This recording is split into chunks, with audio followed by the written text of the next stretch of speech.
Senin pagi 1987 menjadi tanggal yang tak terlupakan dalam sejarah perkereta-apian Indonesia.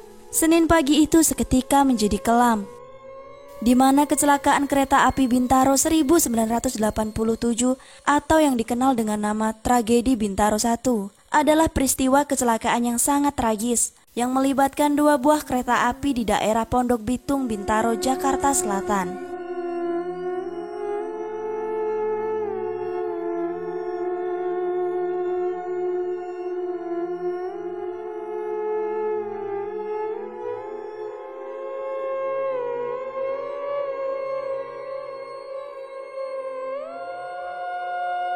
Kejadian naas tersebut terjadi pada Senin sekitar jam 7 pagi, di mana ini merupakan waktu padat penumpang dari KA 225 dari Rangkas Bitung ke Jakarta Kota. Kereta ini mengangkut 1.887 penumpang, dan memang benar, penumpang di KA 225 sudah melebihi kapasitas, atau sudah melebihi kepadatan maksimal yaitu 200% dari kapasitas padat penumpang.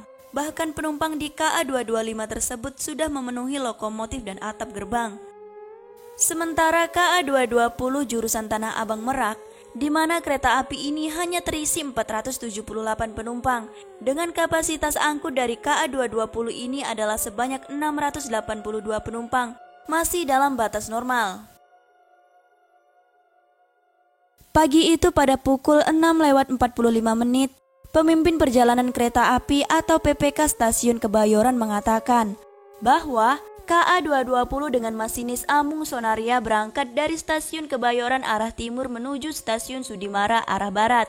Dan kabar ini pun mengejutkan PPKA di Stasiun Sudimara, dikarenakan ada 3 jalur di Stasiun Sudimara yang sudah terisi, salah satunya diisi oleh KA 225.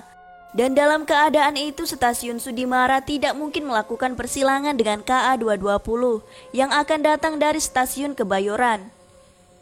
PPKA Sudimara pun meminta persilangan kereta dilakukan di Stasiun Kebayoran agar bisa lewat. Dan PPKA Sudimara pun mengatakan bahwa rencana itu sudah disepakati oleh PPKA Kebayoran sebelum KA 220 berangkat dari Kebayoran.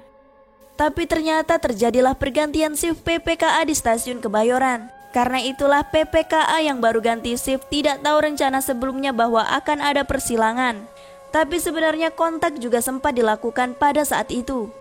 Tapi pesan yang disampaikan menjadi tidak jelas. Dan ternyata petugas tersebut masih baru dan masih belum mengerti percakapan penting yang dilakukan sebelumnya antara pihak Sudimara dan pihak Kebayoran.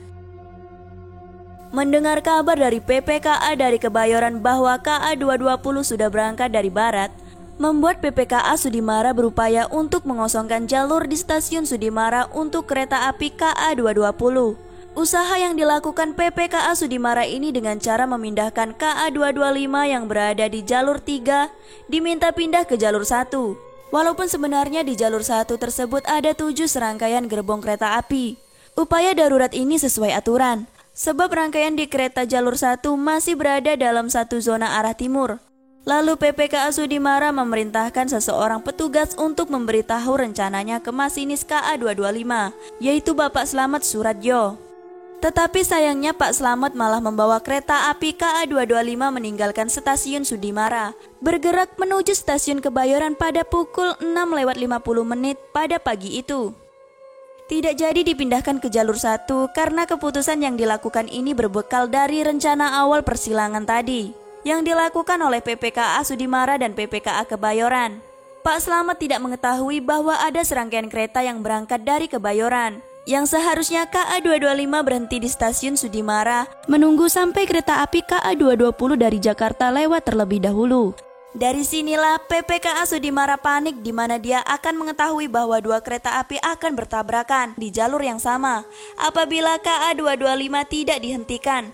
Bahkan seorang petugas Sudimara pun berlari sembari menggerakkan kedua tangannya, di mana dia memberikan tanda kepada kereta supaya berhenti. Dia juga membunyikan trompetnya. Tapi sayangnya masinis KA 225 tidak melihat tanda dan bunyi peringatan tersebut yang mengisyaratkan untuk berhenti.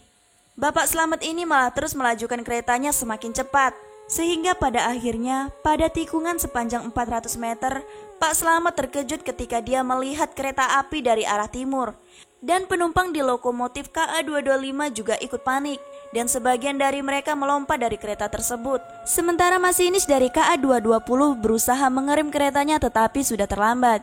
Masinis KA220 pun melompat. Dua rangkaian kereta api terus melaju dan tabrakan pun tidak dapat dihindarkan. Banyaknya penumpang terjepit. Potongan tubuh pun berserakan di sekitar bagian depan kereta. Tanah Bintaro memerah. Dan hari itulah menjadi hari paling kelam dalam sejarah transportasi Indonesia. Dan kecelakaan mengenaskan ini memakan korban sebanyak 139 orang tewas dan 254 orang lainnya luka berat. Itulah sedikit informasi yang tak terlupakan dalam sejarah perkereta apian Indonesia. Terima kasih sudah menonton.